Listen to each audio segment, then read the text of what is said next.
माँ शारदे को नमन। आप सभी को मेरा प्रणाम।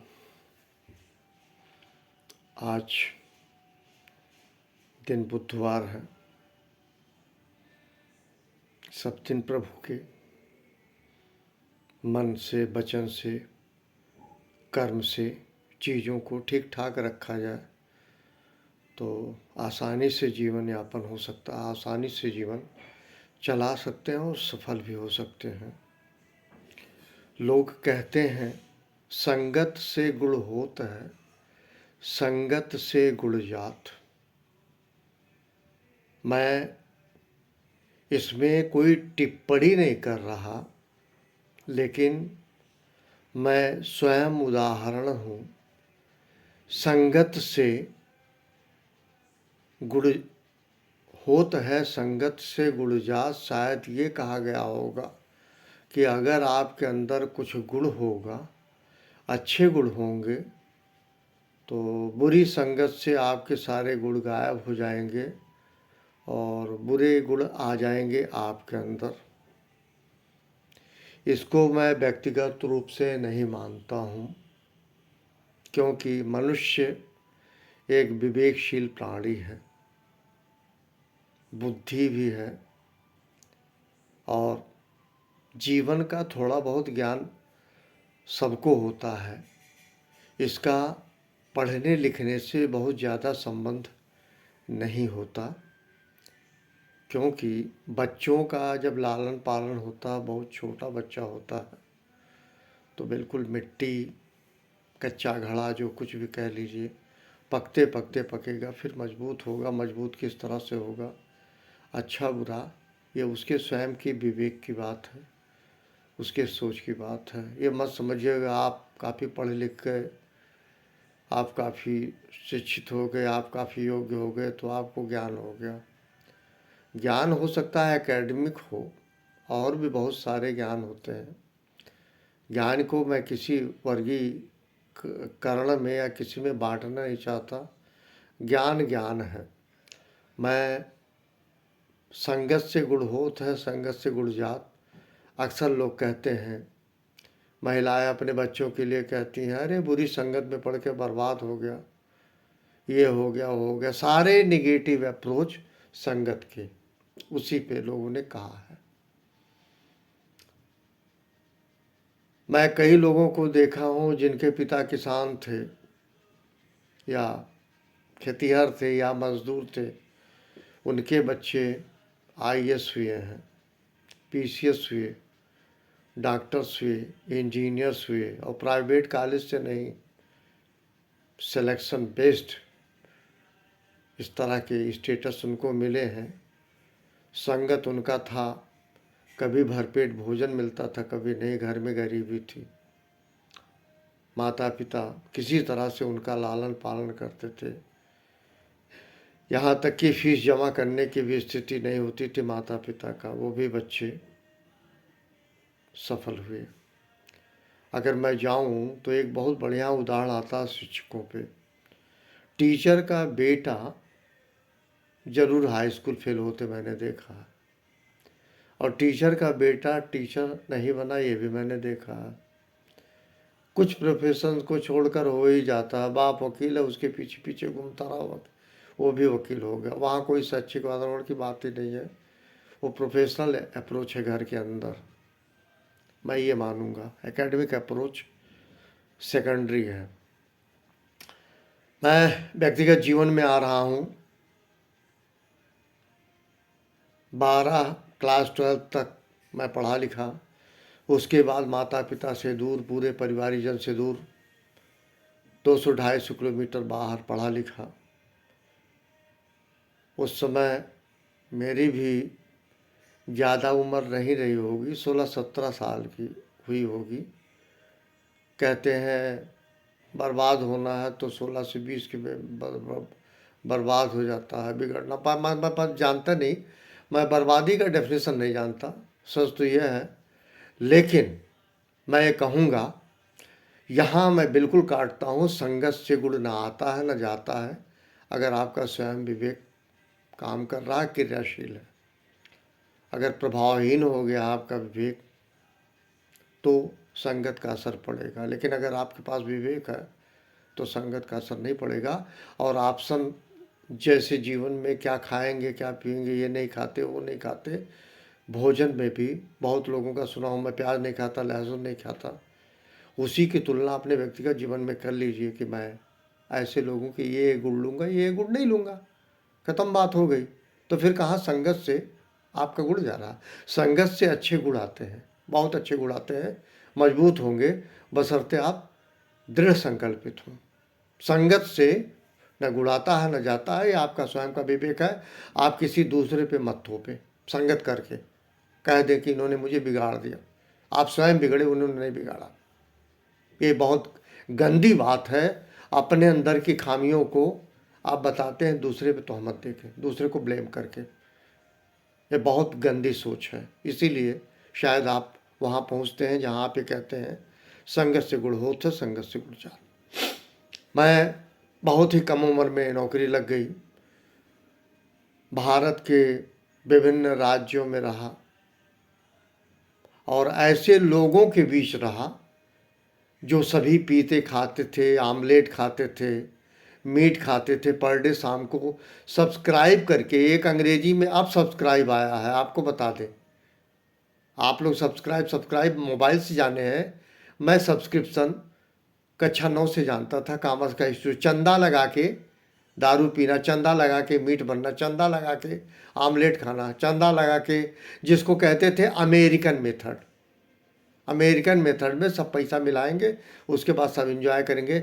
मैं उनके बीच रहा, लेकिन बेअसर रहा। मैं बेअसर रहा, मैं व्यक्तिगत आपके सम्मुख साक्षी हूँ। मुझ पर कोई असर नहीं पड़ा। मैं ऐसे लोगों के बीच रहा जो एडिक्ट थे शराब के। अगर मैं कहूँ तो बुरा ना मानिएगा, लड़की के एडिक्ट थे। शराबी, शराब शबाब दोनों जो है इनवाइट करते थे, इंजॉय करते थे। पहले 100 रुपये में जो है एक वीडियो आता था, रात भर लोग देखते थे, जिसको which is called blue film, as well as I remember. मैं झूठ नहीं बोल पाता हूँ। वाक्पटुता जो भी हो, इसका असर किसी पे पड़े मुझे कोई नहीं फ़र्क पड़ता, लेकिन मैं जो सच है उस बात को बताना चाह रहा हूँ। उसका असर मुझे नहीं रहा। 3 कमरे के अंदर मैं रहता था, 12-13 लोग रहते थे, एक कमरे में बीएफ चलती थी। मैंने उसका परिभाषा समझने की भी नहीं कोशिश की। मैं अलग सो जाता था, छत पे सो जाता था कि ये लोग कुछ करेंगे, ये सब। लेकिन वो मेरे ऊपर बेअसर रहा। और लोग कहते हैं मौका मिलता है, मौका गंवाता नहीं लोग। मैं कहता हूँ मुझे शराब का मौका बहुत मिलता था। मैं जहाँ सर्विस करता था, उसके बाद जब मैं टूर पे जाता तो मेरे साथ के कुछ लोग होटल में रुकते थे तो पीते खाते थे और पैसे की कमी नहीं होती थी, पर मैं ऐसा कर नहीं पाया। इसको ये लोग ये भी कहते हैं मौका नहीं मिला। प्यारे, मुझको भरपूर मौका मिला। मैं अनुचित लाभ लिया नहीं, या अनुचित जो मेरे समझ में नहीं आया वो मैंने काम नहीं किया। मैं माता पिता से, सभी माता पिता से कहूँगा, अपने युवा बच्चों को अगर आप संस्कार नहीं दे पाए हैं तो उसमें बच्चे का क्या दोष है। बच्चा कोई गलत नहीं करता, कोई भी बच्चा कभी भी अपने माँ बाप की निगाह में गिरना नहीं चाहता। यहाँ तक कि मैं कहूँ स्वयं के भी निगाह में नहीं गिरना चाहता। आप लोग जो तोहमत लगाते हो ना, आप अपनी कमियों को छुपाते हो। और मैं फिर कह रहा हूँ, युवा वर्ग को कह रहा हूँ कि मैं कोई रोल मॉडल नहीं हूँ। अगर सीख सको तो सीख लो। मेरे न माता रहे कर्म क्षेत्र में, न पिता रहे। क्लास 12 के बाद, पास आउट के बाद मैं बाहर रहा, और जिस जगह मैं सर्विस कर रहा था, भारत की जितने भी हायर एक छोटी कंट्री कहते हो आप लोग, बहुत नक्शे से कहते हो, अरे बनारस तो एक तमाम विदेशी वहाँ बसते हैं, मथुरा में बसते हैं, ऑस्ट्रेलिया के आते हैं, यहाँ के आते हैं, वहाँ आते हैं। आप लोग गांव में बैठ के समझ लेते हो बम्बई एक देश है। हमने जो छाता वाता जब वहाँ से कमा के आते हैं, छाता और बैटरी लेके आते थे बम्बई से। अरे बाबू, अलग देश में हम रह रहे हैं। हमारे ही भारत के विभिन्न राज्य, विभिन्न मेट्रोपॉलिटन सिटीज़ कह लो या सेंट्रल सिटीज़ कह लो, उनको कहा जाता था अरे दूसरे देश गए हैं। लेकिन मुझे उतनी समझ नहीं थी कि ये देश और विदेश और दुनिया भर का। आज मैं विवेकशील प्राणी की तरह सिर्फ इतना कह पा रहा हूँ, प्यारे सभी लोग ध्यान रखना, संगत का कोई असर नहीं पड़ेगा। अगर असर पाना है तो आपका विवेक उनके अच्छे कर्मों को ले सकता है, अच्छी चीज़ों को ले सकता है। बहुत सारे लोगों को मैंने सुन रखा है, जो लोग रात में शराब पीते हैं, पीते खाते हैं, वो 4 बजे भोर में उठते हैं, 4:30 बजे भोर में उठते हैं, उनकी नींद जल्दी टूटती है। मैंने तो कभी दारू नहीं पी, मैंने कभी शराब नहीं पी, मुझे 3:45 बजे नींद टूट जाती है परमानेंटली। ये हम पे लागू हो रहा, मैं इन्फ्लुएंस नहीं कर रहा हूँ, लेकिन प्यारे इस बात को बहुत गंदी सोच है दूसरे को ब्लेम कर देना कि इनकी संगत गलत हो गई। संगत इनकी नहीं गलत हो गई, माता पिता के संस्कार जो थे उसी को लेके चला। और इसमें गाइडेंस की ज़रूरत नहीं होती, इसमें मॉरल एजुकेशन की ज़रूरत होती है। इसमें बच्चे दृढ़ संकल्पित होते हैं, उनको स्ट्रांग किया जाता है। हमारे माता पिता ने तो, हमारे पिताजी 12 घंटा ड्यूटी करते थे। हमारे पिताजी से हमारी मुलाकात रात में होती थी, जब वो जो है पहाड़ा सुनते थे, पवन्ना सुनते थे, अड़ैया और डेढ़ा सुनते थे, और उसी में 2-4 थप्पड़ मारते थे। रात बीत जाती थी, सुबह मैं स्कूल चला जाता था। दिन में कभी उनसे मिला नहीं, रात में मिलता तो रात में मेरी खैर मकदम की जाती थी, मेरी इज्जत की जाती थी, मेरा सम्मान होता था। वहाँ कहाँ संस्कार गया। और मज़े की बात है कि और बताएं, एक बड़ी नई परंपरा है हिंदू धर्म में, कितनी गंदी सोच है। कहते हैं जो भोलेनाथ की पूजा करते हैं उनको गांजा पीना चाहिए, गांजा पीते हैं, भोलेनाथ के पुजारी हैं। अरे शर्म करो, किस पूजा में गांजा की प्राथमिकता दी गई है? शर्म करें वे लोग जो ये कहते हैं मैं भोलेनाथ का पुजारी हूँ, मैं गांजा पीता हूँ। मैं इससे ज़्यादा नहीं कहूँगा। और प्यारे याद रखना, मैं वही कहता हूँ जो एक्सपीरियंस है। कहते हैं experience is the best teacher. और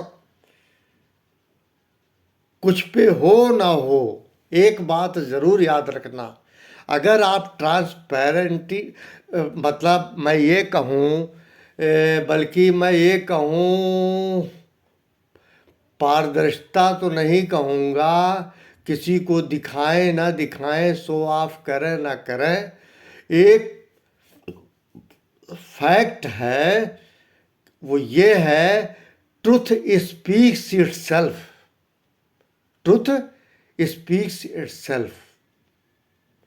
जो सही बात होती है, मैं कहूँ चढ़ के बोलती है, डंके के चोट पे बोलती है, निगाह मिला के बोलती है, निगाह झुका के, निगाह उठा के नहीं बोलती, निगाह मिला के बात होती है। अगर व्यक्ति इन सब बातों में सही है तो। और फिर मैं कहूँगा लास्टली, सच झूठ में एक फ़र्क है। सच को याद नहीं करना पड़ता जो आप बोलोगे, और झूठ जब बोलोगे तो आपको एक्सरसाइज करना पड़ेगा, या झूठ बोलने के बाद डायरी में नोट कर लीजिए मैंने क्या कहा था। क्योंकि सेवरल टाइम्स अगर रिप्लाई आपसे पूछी गई तो आप अगर झूठ बोले हो पकड़ लिए जाओगे। इन्हीं बातों के साथ मैं सिर्फ इतना ही कह रहा हूँ, संगत से गुण होता है, संगत से गुण जात, ऐसा नहीं है, नहीं है, नहीं है। इस बात को कान खोलकर सुन लीजिए, क्योंकि हर व्यक्ति मन बुद्धि एवं संस्कार सहित उसके अंदर आत्मा है, और आत्मा अजर अमर है, और आत्मा परमात्मा से है। हर व्यक्ति के अंदर परमात्मा है, वही आत्मा। ये जो शरीर आप इस दुनिया में जन्म लिए हो, आपकी मृत्यु हो जाएगी, आपको जला दिया जाएगा, धुएं में बुड़ जाओगे। आत्मा अजर अमर है। आत्मा के ही नाते आपके अंदर भी भगवान है, मेरे अंदर भी भगवान है, सबके अंदर भगवान हो। मैं तो बार बार कहता हूँ, ये जो पेड़ पौधे इसमें भी भगवान है, तभी तो विकास होता है। आत्मा अजर अमर है, आप में परमात्मा है। परमात्मा अपनी आत्मा से एक बार पूछिए कि क्या गलत है क्या सही है। और मैं सबसे हाथ जोड़ता हूँ, इस बात को लोग दिमाग से निकाल दें कि किसी की संगत में पड़ के कोई बर्बाद होता है। संगत में पड़ के विकास होता है, बशर्ते हर संगत करने वाला जिसका संगत करते हो उसके को कुछ और बहुत अच्छे गुण होंगे, उसकी बहुत अच्छी मेरिट होगी, उसी को उठा लीजिए। ये नहीं है, मैटर ये है, ऑप्शन पूरी दुनिया में है। आप बैठें कि सोएं, दिन है कि रात है, सूर्य है कि चंद्रमा है, ये जो बनाए गए हैं, यहाँ भी मैं कहूँगा कि हर चीज़ में तो आप चूजी बनते हैं और उसके बाद पलट के काउंटर करते हैं, अरे उसका संगत किया हम बर्बाद हो गए, नहीं तो हम ये कर लेते। आप कुछ नहीं कर पाते, उसकी संगत से आप जीवित हैं, यही बहुत बड़ी बात है। हो सकता है आपके प्राण पखेरु उड़ गए होते। मैं बहुत सोच समझ के इस बात कह रहा हूँ, किसी भावना में नहीं हूँ। Thank you very much. आप सभी को मेरा हाथ जोड़ के प्रणाम।